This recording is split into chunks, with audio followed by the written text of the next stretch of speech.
Chapter 33. Faman Infamy. Saturday morning, September 24th, 2310. At home, Ashley slept on the basement couch in front of the mumbling television. In her dream, she had heard her name being chanted by thousands of kids. She woke and blinked in the early morning sunlight. During the night, Mono had curled up on the floor next to the couch. She petted the big cat, who purred and raised his head. Ashley had missed the giant house lion, and he looked very happy to see her. The television caught her attention. It was a story on the orphanage riots. She scanned back to the beginning and turned up the volume. The scene had jumped to the meeting hall Ashley had escaped. Several news crews and emergency vehicles were on the scene. The light rain was falling, making the sidewalks and buildings glisten with reflected siren light. An attractive female reporter was posted on the sidewalk, talking with the anchors back in the studio. That's right, behind me is the meeting hall where Angel City Police Detective James Cole was among the victims of a multiple shooting. Chief Del Toro was here, but declined to comment. Early reports are that a district governor and security chief were among the victims.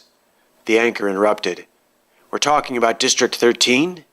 That's correct. The district is the largest orphanage/juvenile detention facility on the West Coast, housing over 10,000 children. Earlier in the week, the district required a coordinated offensive to offset growing unrest among the residents. Here's that story. The in-house camera feed was switched over to coverage of the riots. Thousands of kids chanting, "Free Ashley Fox!" The camera focused on the protesters in the front row, Jones leading them from atop a planter. Ash recognized Kaz, Hambo, and Tanaka, and several others. The camera cut to the studio again. Ladies and gentlemen, behind me is the scene which unfolded last Thursday, aboard District 13. The youth assembled here are requesting the release of a young woman whose only crime was, some argue, a matter of self-defense. We've acquired this footage of an underground fight ring aboard the district. The camera cut to her encounter with Mo, where, as you can see, she was forced to fight someone almost 3 times her size. Now, here's how the district responded. The stream displayed the footage of Ashley's execution. Colonel Keller read her death warrant. Ash watched herself fight. They strapped her down. Dr. Malice injected her in the neck and she died, or appeared to. With the orphans distracted, the authorities gave the signal to begin their coordinated assault. The sniper at the far end of the mall fired 1 shot. Ashley saw Kaz go down. Then the shock troops indiscriminately opened fire. Despite the fact that they were reported to be using rubber bullets, the sounds and images were of domestic warfare. Only, in this nightmarish twist, the children were the enemy, assaulted with tear gas and blasted with water cannons.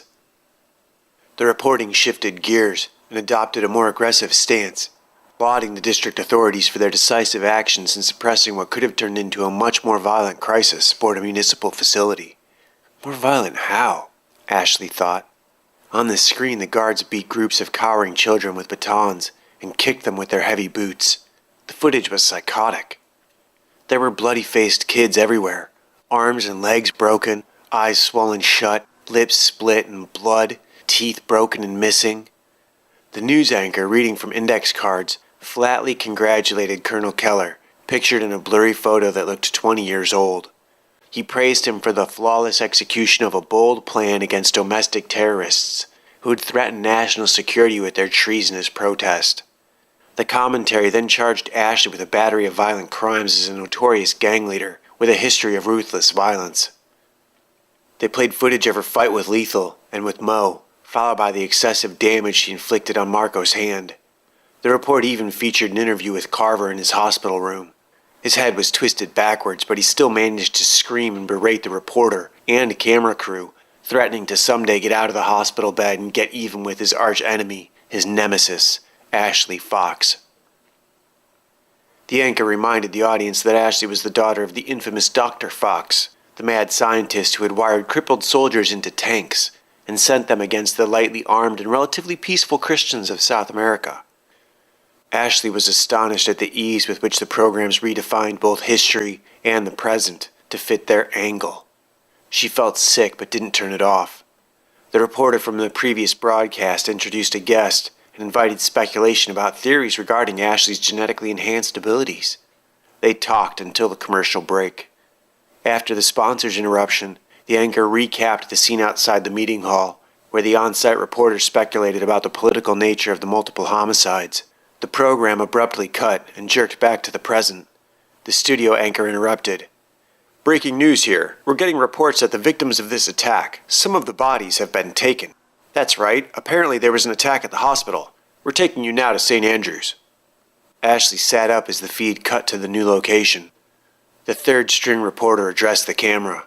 "Ladies and gentlemen, this is breaking news. In a gruesome attack at a local hospital, 5 corpses have gone missing. Speculation into who, how, and why these dead bodies were taken continues." The camera panned across a frantic scene on the emergency tarmac. Outside the stairs to the morgue, 3 news crews were hassling police and security guards. "Initial reports indicate 2 morticians have been brutally murdered at the morgue here. We were told that persons as yet unknown bit their throats out. We do know that this morgue checked in 27 corpses and that only 23 are presently accounted for. It is believed that the Calistan Canyon killer, one Martin Dunkirk, may have been among the corpses that have gone missing." Ashley was stunned. She had watched Dunkirk burn. Governor Mame had too. Whatever else, she had killed Morgenstern and Keller. Of that much she was certain. "We also believe that the other high-profile corpses of the district governor and her security chief were among those that were taken." Ashley turned off the stream. She was furious and filled with anxiety at the same time. The detective's gun leapt into her hand. She left the room, determined. Mono followed. She found her spirits lifted by his tuxedoed yet informal company. Mono was far more dangerous than any gun. No one could hurt her if she stayed with her giant battle cat. Ashley found herself drawn to her bedroom. She stood before her desk. This was why she hadn't slept here last night. It was waiting for her, in the top drawer. She stepped over to it and opened the drawer.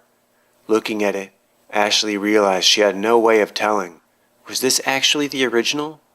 Was it the one that had fallen into the canyon with Chairman Pierce, or the second one she had taken from Deputy Director Von Kalt? Ashley remembered what it had told her then. It was the Metacron. It had taken 47,501 lives.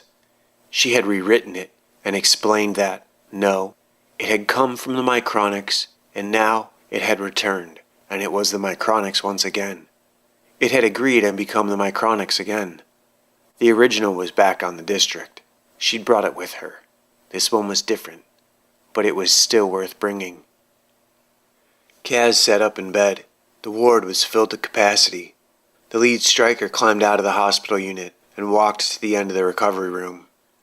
Dozens, hundreds of kids lie sleeping, or, in an effort to keep the moaning and wailing to a minimum, drugged out of their minds. The teen was startled by his reflection in a nearby mirror. His face was bandaged, his left eye covered with gauze and taped over. Kaz found the edge of the tape and peeled it back from the top, from his newly shaved scalp. The wound stretched halfway back across the top of his head. The stitches, black and alien, rose like insect hair from the irritated tissue. Terrified he'd lost an eye, he peeled the bandage back to reveal his healthy blinking eyeball. Above and below, a long, twisted and stitched scar ran from the top of his forehead down through his half-shaven brow. He walked from the ward, ignoring protestations from nurses and staff. A few guards, roused from a nearby video monitor, approached the commotion as Kaz attempted to exit the ward. His wounded, one-eyed glare was enough to give them pause, and he exploited their hesitation. Thinking their rifles to be loaded with rubber bullets, Kaz leapt at the center guard, the handgun-carrying officer. They struggled. The guards on either side raised their rifles, but didn't have a clear shot, and hesitated to fire the live rounds. Kaz got possession of the handgun and slipped around behind the officer. At gunpoint, he ordered the teen soldiers to set their rifles down and back away. They hesitated. Kaz shot one in the thigh. The man went down screaming. The officer struggled and Kaz struck him with the butt of the weapon. The second soldier tried to get a beat on Kaz as he walked the captive officer forward, his handgun in the soldier's face. The man set down his rifle and held his hands up. Kaz reached around to the officer's waist and unsnapped the gun belt. He threw it over his shoulder, over the hospital gown, scooped up the assault rifles and fled. Barefoot and clutching his weapons to his chest, he ran for all he was worth. A contingent of armored guards, led by Sergeants Wolfgar and Harrison, swept through the athletic complex, assaulting any orphans who weren't quick enough to escape their reach. They demanded Jeffrey's location and were answered with nothing but fleeing footsteps. Soon the squad was reduced to executing coordinated ambushes, followed by 15 minutes of high-intensity interrogation. News of the sweep reached Sky and Jeff long before the guards did. A 7-year veteran, Sky knew every quality hiding spot in the district. She took Jeffrey on a tour. Dressed in civilian clothes, Gray drifted down the infamous Santee Alley. He wore a loose-fitting poncho, but despite his efforts at blending, he was much too tall and muscular to go unnoticed. He quickly found Sergeant Wetland, stationed near the front gate. "Afternoon, officer," Gray said. "Afternoon," Wetland replied. "I'm looking for a friend of a friend." "A friend in need," the sergeant replied. "How's the domestic side treating you?"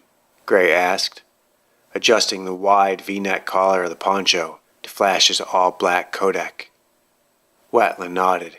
"You tell me. Lately it all feels like another country." Gray scanned the area as Wetland handed him a slip of paper. "Here's what you want the warrant to read." The sergeant looked Gray in the eyes and continued. "From here, take cable 73 to 118. You want 425 Kestrel, top shelf." The lieutenant listened closely and repeated the numbers. 73 to 118, 425 Kestrel. "That's a nice neighborhood." "You're telling me," Wetland replied. Gray spotted Director Trafford and his men in black hovering in the distance. "This place is crawling with roaches." Wetland nodded but didn't look around. Gray continued, "I'm going to draw my weapon and fire at you. After I miss, chase me away." Wetland laughed. "You got it." From beneath his poncho, Gray pulled his weapon and fired. He appeared to be pointing at Wetland, but the bullet traveled across the open market and shattered cement next to Director Trafford's head.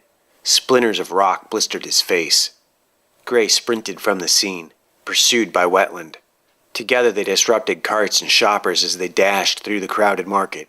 They raced after one another like children, doing more to make a mess than actually catch or escape one another. Trafford gestured for his team to give chase, but the hostile merchants and shoppers immediately tripped them up. Once far enough from the pursuing agents, Wetland stumbled and allowed his quarry to escape.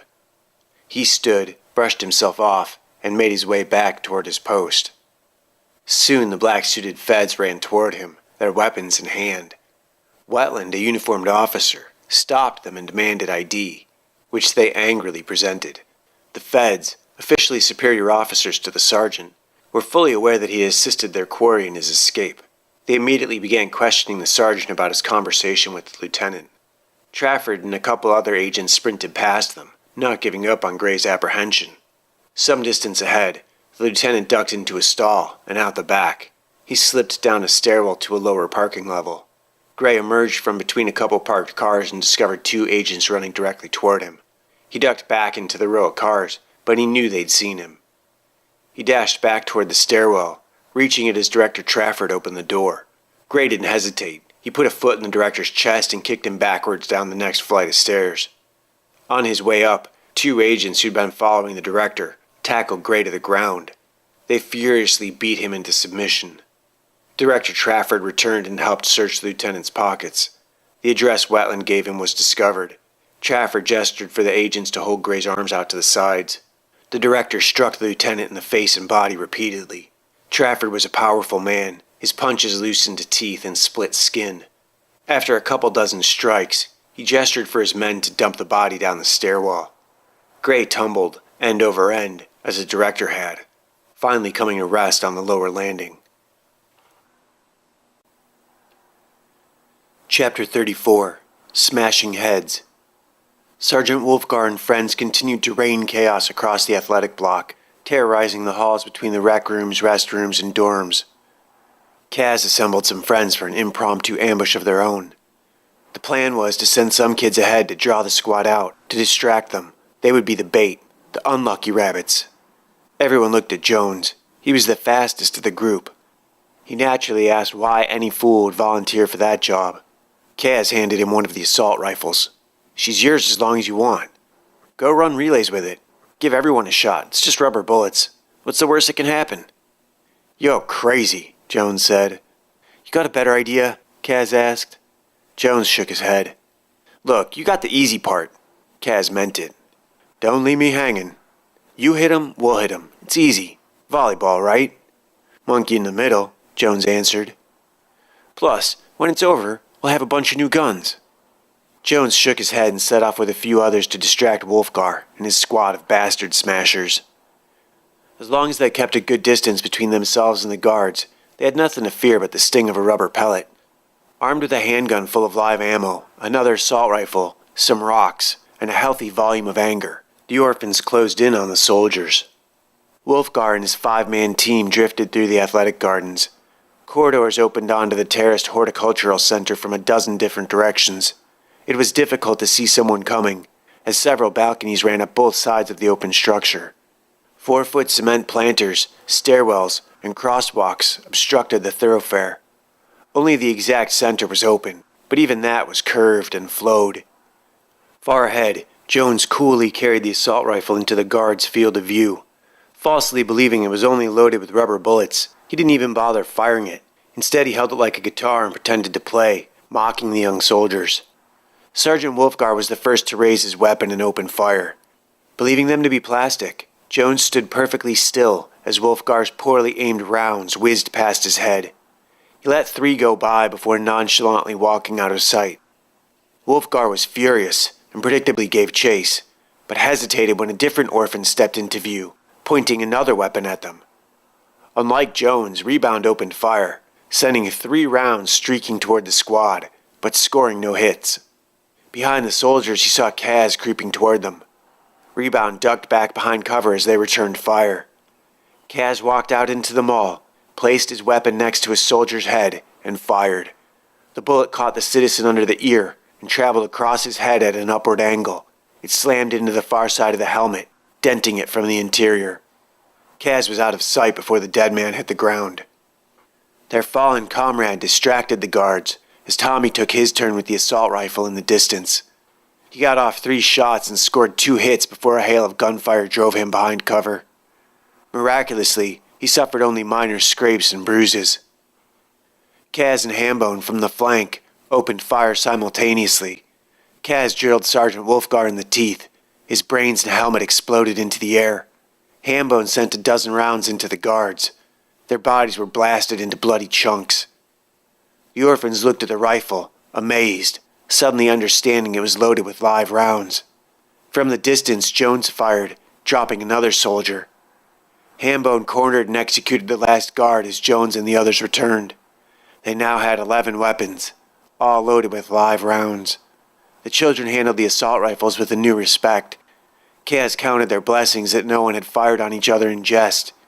Even rubber bullets hurt too much to screw around with.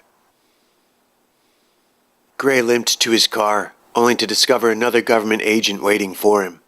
It took David a few moments to recognize his brother. "Father wants to see you," Douglas said. "Good to see you too," David replied, through a bruised and battered face. Douglas opened the door of a waiting car and helped his brother inside, if only to move things along at a proper pace. The athletic complex was composed of a series of layers, 5 levels of practice fields, each partitioned by high berms, dugouts, bleachers, and all sorts of support structures, peppered with access stairwells to dorms, cafeterias, training halls, and medical wards, all Swiss cheese with stairwells to the parking garages below. Under each level's parking garage was 4 stories of open sky, and the next level started over again. The Bolton Athletic Complex shared a common design feature. The main elevator banks served a function similar to that of a spine, anchored to the central columns of the individual structures. Additional stairwells could be found at varying points throughout the facility, but the elevator banks and their wide conjoining wells were primary security concerns. They were the easiest point of vertical motion between floors. The lead striker, Kazimov, and his newly drafted squad of orphan soldiers had their sights set on a contingent of guards holding the elevator bank on the 3rd level. The Zeros stealthily advanced toward their unwary targets. Hundreds of inappropriately armed, bandaged, and limping teens secretly, silently surrounded the 6 soldiers standing outside the elevators. The teens pretended to be simply milling about. The guards had no idea they were about to be jumped. The unlocked cafeterias had been raided of every kitchen knife, steak knife, and butcher knife. In addition to the clumsy cutlery, the mutineers of District 13 carried rolling pins, broomsticks, bookshelves, broken bottles, slings, rocks, and broken bricks tucked into socks. They even swung kitchen appliances like flails from their power cords. The Zeros slipped closer, from behind every object in every corner. They had already cut the young soldiers off from any possible hope of escape or reinforcement, other than the elevators themselves. From a floor below, they waited for the signal to rush up the stairs and crush their oppressors. The guards stood outside the elevators, ignorant of their fate. A floor below, Hambone signaled for the elevators to be called and boarded. The kids crammed themselves into the cars. They managed to fill 5 or 6 cars before one door slipped closed, and the car began its upward journey. The other elevator doors were hurriedly closed, and the orphan-filled cars began their one-floor trip toward destiny. The orphans inside prayed that the doors wouldn't open directly onto machine gun fire. Outside the elevators, on the open athletic fields of the 3rd level, dozens of kids milled about nearby, waiting for whatever it was that would signal the launch of the impending attack. The guards had begun to catch on and regarded the children warily. After what had happened to Wolfgar and his bastard smashers, they knew anything was possible. At the same time, they couldn't indiscriminately fire on anyone walking by. They needed to be provoked. After all, they had live ammunition now. Still, the orphans threw more aggressive glares and pretty much stopped pacing and milling altogether. They simply stood, staring down the half-dozen guards. One of the smaller citizen soldiers got nervous and pulled his rifle from his shoulder, where it hung by the sling. He pointed at the ground, but in the general direction of the surrounding Zeros. His comrades followed suit, barrels indiscriminately aimed in the orphan's general direction. With each passing moment, the number of kids in the area doubled, until finally there was no denying it. Something was definitely happening. The soldiers were still and quiet. The kids remained motionless. Then the elevator bell went off, signaling an incoming car. That was all it took. The kids rushed toward the guards, sprinting the dozen yards that separated them. The guards raised their barrels and opened fire. Hot bullets ripped through the enraged teens, shredding muscle, splintering bone, and destroying organs. Blood, tissue, and shrapnel from the first row painted the second, but the charge was on. As the elevator doors opened, the guards' weapons were ripped from their hands, followed by their limbs from their bodies. The serial killer's fondest wishes had come true. The children, who had been abused for so long and so deliberately, finally blossomed into exactly what their torturers wanted them to be. The Zeros gleefully stomped the skulls and torsos of the 19 and 20-year-old soldiers into small bits of wet flesh. The guard headquarters for the athletic complex was a dozen stories up, just below the 2nd stadium level. They loaded the bodies into the elevator cars and sent them up to the headquarters. On the video monitors, Major Watchers had watched the massacre. He ordered all guards on freestanding posts and patrols to relocate to their reinforced stations. The guards abandoned the free posts in the dorms, intersections, and elevator banks. They reported to the concrete bunkers with bulletproof glass, comm gear, and a security feed monitor bank. The major stared at the screens. They displayed the grisly feed from outside the elevator bank. He watched as the orphans called the empty cars back and filled them with their own dead and dying. The elevator cars were then sent to the medical ward. He looked at the clock and calculated the hours till their relief on Monday morning. Over the security monitors, Watchers found it odd that he couldn't tell the blood of his enemies from the blood of his friends. The blood of the orphans is the same bright red as the blood of the citizens, whose armor-stripped torsos rode the cars just moments before. In his primitive medical suite, Cedric wheeled some exotic equipment over to Governor Mame's corpse. He inserted a large needle into each side of her neck, then connected a red wire to one and a blue wire to the other. Cedric turned back to the machine and powered it up. He picked up a large tank nearby and sprayed bright purple foam over the governor's body, covering her face and shoulders where it was burned the worst. In some places she was buried under 18 inches of it. Finished, Cedric set the tank down, twisted a couple dials on the calibration machine, and wandered off. Bobby sat in the torture dormitory, on one of the upper bunks. Throughout the room, kids were chained to their beds. They groaned and moaned, suffering with the pain of severed limbs and the terrible memories of the sadistic thrill had by their torturers. Bobby sat cross-legged on the bed, his 6 bullets arrayed before him in 2 rows of 3. The 3 unfired rounds had told him that they were the wavelets, Meyer, Morlet, and Sancho. They were the 3 wise men. Behind him in the second row were the 3 angry men. They were the bullets who had been fired. Their names were Power, Cunning, and Force, and they knew everything. Even though the wise men were wise, angry men had all the answers. Bobby had begun to suspect that the angry men talked 3 times as much as the wise men, maybe 10 times as much, and lots of what they said was wrong. But the wise men were almost always right, and if they weren't sure, they said wait. Bobby often waited, and that was fine. He had lots of time to kill. Time never got angry about being killed, and if it did, there was nothing it could do about it anyhow. Bobby smiled, lay back on the bed, and slept. Chapter 35. The Order of the Dragon. Saturday evening, September 24th, 2310. First Sergeant King tied the laces on a pair of boots in a safe house locker room. All around him were various pieces of armor, waiting their turn. His name tag read Tarnung. Their unit patch was the mouth of a striking serpent, below a winged parachute. Across the aisle, a beautiful woman in a t-shirt was likewise occupied with her weapons and battle armor. She pulled on her jacket, captain's bars attached to her collar. Name tag read Snow.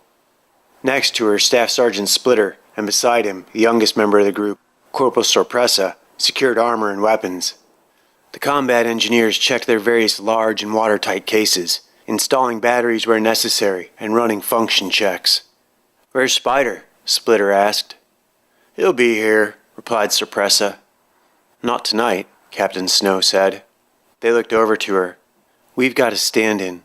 Spidey's TAD out to MI5 Special Teams. We got someone new ourselves, Lieutenant Gray. Well, he's a captain now." "The Gray? Kilo?" Splitter asked. "Yeah, you know him?" "Not personally, but I've heard of him." "Everyone's heard of him." "Who?" Sorpresa asked. The others laughed. In the senator's warm and comfortable study, the fire had died down to a glow, crackling embers under mounds of ash. Danforth handed his son a large envelope. David looked through bruised eyelids. It hurt to sit. He did not want to read. "Your grandfather wrote that while he lived on 13. You can read it later. We have something more important to do right now." "I don't think I understand," he said. "I'm promoting you to captain and awarding you 4th and 5th Gate citizenship ranks." "You're a senator. You can't promote me." Danforth handed David another packet of documents. "Already done." The senator led his son toward a back wall of his study. David followed, suspicious and conscious of the heavy pistol at his side. He hardly knew his father. He hadn't spoken to him in years with the exception of just a few days ago. He had no right to be suspicious, but promotion in rank and citizenship were not cheap favors of the Republic. Danforth produced a key and unlocked a panel. Above the transom, set into the woodwork, was a circular carving of a winged dragon encircling a 2-armed cross. Danforth entered first. Low lights came up, triggered by his entrance. Medieval standards, shields, and weapons leaned against the walls of the small, dark room. "Son, I would like to invite you to join the Royal Order of the Dragon." David blinked but didn't reply. "Stand here." Danforth gestured to an ornate version of the same seal on the floor. David stood on the circular seal, set into the marble in the center of the room. From behind a curtain, his father wheeled out several large medical machines and devices. Danforth arranged the items around David. The senator handed his son a red cloak, a sword, and a heavy chain with a large seal attached. Then, from behind, his father stepped up and drew his son's weapon. David spun, but his hands were full, holding the cloak and the sword. He felt like a fool. He'd been played. Danforth walked around in front of his son. In the old days, this is where they would talk about honor and loyalty. Back then they used swords, but I'm not going to waste your time. Danforth raised the weapon and fired, shooting his son in the chest. The senator crouched with his son as he fell. "You have to die in order to live." David coughed up blood. The last thing he saw was his half-brother Douglas and several other men rush forward to lift him into the air. The medical station was rolled beneath him. His arms and legs were placed in the corresponding slots, and the station was activated. David knew his heart had stopped. These would be his last thoughts, ever. The men surrounding him stepped back. The robo-surgeon went to work. It performed over 70 procedures on his mortally wounded body. First, it cut away and stripped him of his clothes. Then, using its perfectly precise lasers, it unzipped his skin. The surgical unit worked on his entire body at once. Over the next few minutes, it repaired all the damage caused by the bullet. Then it moved on to enhancements. The surgeon used 92 different scalpels, made over 20,000 incisions, and set 1,412 clamps. David's limbs were vivisected and his entire blood supply was completely transfused. His heart, lungs, major and minor organs, including his entire digestive tract, were replaced with improved models. 2 needles pierced each eyeball. They removed old humors and injected new from left to right, replacing the natural fluid with enriched versions. The needles injected flexible monitors which expanded inside his eyes, providing his brain with an optical interface for the wireless biomechanical system that was being embedded throughout his musculature. David's skin and muscles were treated with a multi-million-dollar Terrellium cocktail, guaranteed to perform at top proficiency for 20 years in the most hostile environments on Earth. David was awake for the first half of the procedure before he lost consciousness due to oxygen deprivation. Once brain death occurred, 12 needles pierced David's skull. The surgical unit flushed his natural fluids and replaced them with a more advanced mixture. The enhancements to David's physical structure, his nervous system, his musculature, his circulatory system, all reinforced or replaced. His bones and muscles coated and saturated with Terrellium protein chains, designed to withstand violent impact as well as extreme temperatures. A bit later, the robot zipped David up, firing the final laser stitch only 47 seconds after brain death occurred. The young man had been awake for 3 minutes and 6 seconds of the surgery. The moment David lost consciousness, the machine began pumping his blood for him, with a mixture of anesthetics, sparing his mind the remaining horrors of his biomechanical upgrade. The new fluids had dyed his skin a metallic blue, the color of winter, the color of pale death. The surgeon paused to run its final diagnostic. Then twin metal plates whirled out, settled on David's chest, and administered a violent jolt of electricity to his new heart. David's eyes fluttered, and he inhaled his first breath with new lungs. The young man lurched from the station and doubled over in pain as his nervous system came online, experiencing what can only be described as the equivalent of a total body brain freeze. He vomited syrupy blue fluids tinged with the scent of potent industrial chemicals into a puddle on the floor. In the secret lab on District 13, Cedric's machine dinged and revived Governor Mame. She sat up and ripped the rubbery purple goo from over her face, gulping in fresh air. The woman looked alien, darkly tinted and bald, utterly devoid of brow or lash. Far across the wide hall, Cedric and Malice separated the district's newest victims. Dead citizen someone's on the left, dead orphan no one's on the right. Bergstrom's cyber reincarnation project would have many new recruits tonight. Chapter 36. God Laughs. At home, in the basement, Ash ransacked the family camping gear. The Metacron Micronics drew a hard outline in her jeans, stuck in her hip pocket. The setting sun painted the room in orange, pink, and purple, highlighting the space from the high windows. Jeff's stuff was by far the most useful. He had top-of-the-line survival equipment, gear built to survive the toughest conditions on Earth. Like his father, he had a taste for expensive tools, and he maintained them with much more care than their common areas. The binoculars were in perfect condition. Ashley heard a noise from somewhere inside the house, someone moving upstairs. Mono sat up as a pair of booted legs stepped into view at the top of the stairwell. The figure descended toward them. Ash grabbed the detective's weapon and aimed it at the newly promoted and surgically reconstructed Captain David Gray. He raised his hands but continued down the stairs. He stopped at the bottom and wearily sat down. "I'm sorry," he said. "I've had a shitty day." The soldier surveyed the assembled survival gear. "What are you going to do, attack?" "Whatever I have to do," she answered. "Rescue the little man? Cut and run?" You don't think I can? No, I'm sure you'll do fine. But what about the rest of them? And the real question is, where will you go? You're not coming back here, are you? No one knows I live here. Except the cops. And everyone who was invited to that birthday party. That was for you? Sorry about that. But they all know where you live. And these people will ask your friends and their parents, and they won't ask nicely. Ash remained silent. I'm sorry about your parents. I'm told I knew your father, but I never knew that I knew him, if that makes any sense. Not really. You either knew him or you didn't. And I guess I didn't. But you've been through this sort of thing before, and you know they won't give up easy. They will find you. How far will you get? A teenage girl and a little boy. It won't be too hard. You already found me. Exactly. So why bother running? So what? Get lost in the forest and build a house? She mumbled. 3 weeks, 6 months, 2 years on the road. They will always be there. Anytime you're weak or tired. As soon as you stop to rest. She thought the captain looked pretty tired himself. He leaned against the side of the stairwell and closed his eyes. You may not know this yet, but they survived. Dunkirk and the other one, the mortician, Morgenstern, got up and walked out of the morgue before the sun came up. They're vampires, Ashley said. Gray laughed. They're not vampires. You look really sick, and you're blue. Do you know that? Miracle of modern medicine, he replied. It'll wear off, so I'm told. Ashley held the gun on him steady. That's Cole's gun, isn't it? He asked.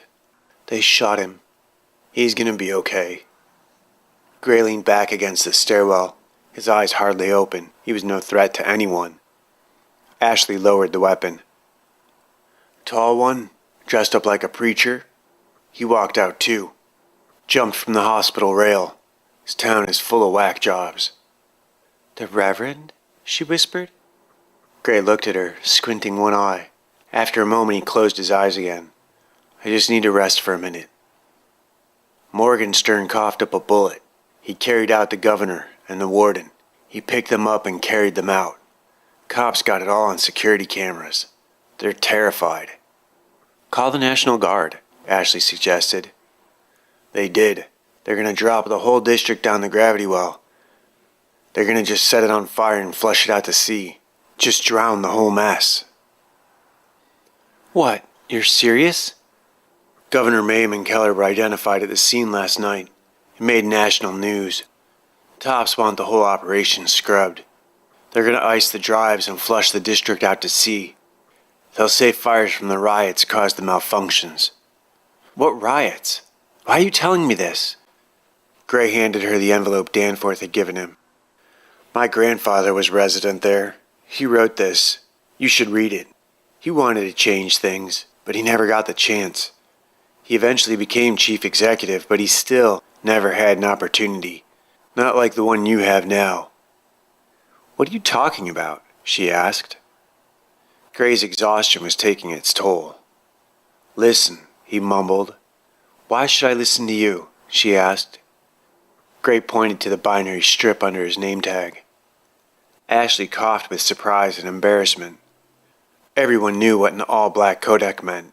Considering that only the greatest doctors, surgeons, and healers got all or mostly white Kodaks, everyone was well acquainted with what an all-black Kodak signified. The striped bar signified one's place in society, assigned by a very specific system. Black was reserved for executioners and spec ops wet workers. What do you want? She asked him. You have your parents' car? He asked. I can program it. I know the codes. Good. Here's what I want. The soldiers seemed drunk, exhausted, but not confused. Tonight, at 1 minute before midnight, precisely 11:59, you will land on the lowest level parking garage for the Bolt. On District 13, park on the bottom level of the Bolt. If they don't see you pull in, they won't come looking. You need to find the guards before they find you. Create a diversion, something to lead them away from their terminal. And? She asked. And then double back and plug this into one of the ports. Gray handed Ashley a small drive. But they'll see me on the security monitors. That's okay. It'll scare the shit out of them. Back from the dead? Gray smiled. Once you get this in a secured terminal, it's lights out. The whole system goes dead. You're sure? She asked, holding the small drive. Only one way to find out, Gray answered. Are you sure you're all right? She asked the sick officer. Nothing a week in the tropics won't fix, he coughed. After that, get some of the kids to help you. If you can get set up by 3, you'll have 9 hours to collect keys. Even sitting, he wobbled on the steps. What are you talking about, keys? To the armory and cars. Get rifles, get keys. He leaned back sleepily. Send the kids to God's Hotel. Keep them safe on God's Hotel. Ashley didn't understand what he was talking about. She reached out and shook him awake. Gray vomited a small pool of syrupy blue on the unfinished cement floor. He wiped his mouth and sat up, suddenly lucid. The demolition warrant is dated for tomorrow, so the crisis box will go up at midnight. By 12:03, no one will get in or out of the district. Then the charges will be set, and at noon tomorrow they will blow, one after another. First the bridges, then the buildings, one at a time. The gravity drives will drop the district. Momentum will carry you out past the continental shelf. Once out there, the shells will sink into the ocean. Gray was nodding off again. Ashley leaned forward. We're going to defuse the charges, right? Gray snapped awake. He sat up and looked at her. He stood up and cracked his neck. He was wide awake. He slowly sat down and looked Ashley in the eyes. You don't touch the charges. Don't mess with them. You can't let them blow up the whole district. We're not going to. He looked like he'd just gotten several hours rest instead of mumbling for 30 seconds. How are you going to stop them? Ashley asked. Gray smiled. I'm leading the demo team. Ashley grinned. You think you're up to it? What I need you to do, he said as he reached into his pocket. But it was empty. He felt the outside of the pocket and looked over to Ash. She held out the mini drive, and Gray shook his head again. You said just get it into a security terminal, and then you lost me. Gray took a breath and swallowed. Okay, get it in a terminal, a security terminal. Their network controls will be frozen solid. Get to your friends and get them organized, and if there are enough of you together, you can make the patrols give up their weapons. The news said they were using rubber bullets. Yeah, rubber bullets. Ha. Well. And you said you're going to blow District 13 out of the sky. Controlled demolitions on the gravity drives. They'll look like power failures, and the buildings will fall from elevation. The ground-based structures will provide a cushion after they've broken apart, but you lose that once you get out over open water. The district will sink, and that's that. He leaned against the wall. Ashley rolled her eyes. Gray sat up straight, forcing himself awake. You need the guns. You need to take the adults hostage. Don't hurt them. Just take them hostage. Take all the keys. He raised a hand, index finger pointing at the ceiling. The keys. Now he seemed drunk. Ashley considered slapping him. As though he could read her mind, he sharply narrowed his gaze and sat up again. We're not going to blow it up. Not all of it. Just some of it. The old orphanage, gone. Administration buildings, gone. You can have the athletic complex, the bolt, and the terminals to live on. To live on? God's Hotel stays where it is. Top secret. God's Hotel? Send any good adults you have out to God's Hotel. Hold the bad ones in the stadium somewhere. Somewhere SWAT can rescue them without too much trouble once it's all over. The lieutenant was awake again. SWAT and ACPD will storm the buildings. Let them land on the admin unit in the old orphanage. You keep the AC, the bolt, and the terminals. Move all the cars to those garages. Defend the garages most. Give all the kids keys. Assign them seats in all the cars. The bombs will go off at noon, so you need to be in a full retreat at 10 minutes ahead of time. Give everyone enough time. When the shit starts rocking, the cars will be safe. They're built for it. The bubble countermeasures will protect you from anything that could possibly hurt you. Except water. Even water. Most have sea level sensors. Most are airtight. Plus, you can fly out. Fly out of the buildings if you go under. But they won't go under, and SWAT won't chase you. International waters? Bombs won't be set on your units, but someone has to get the controls and fly them out. At noon, you just power down. And float out of town.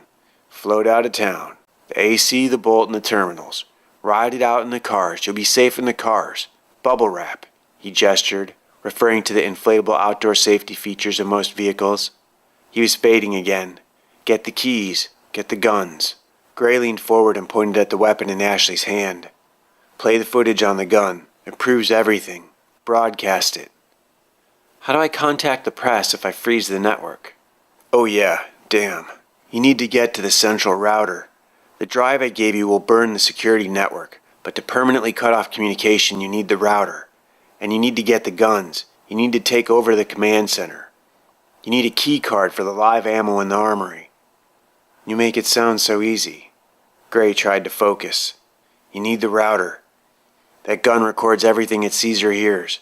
You need to download the gun and broadcast that footage to news channels. Broadcast it to all the kids. Ashley looked at the weapon. Earlier she'd found the smooth-covered data port. Get the router, download the footage, play it for the news. Tell them what is going on. Don't kill the hostages. Keep them alive. Use them as leverage. Trade them for time. Hold out until noon. Just hold out until noon. Ash sat, considering this the strangest conversation of her life.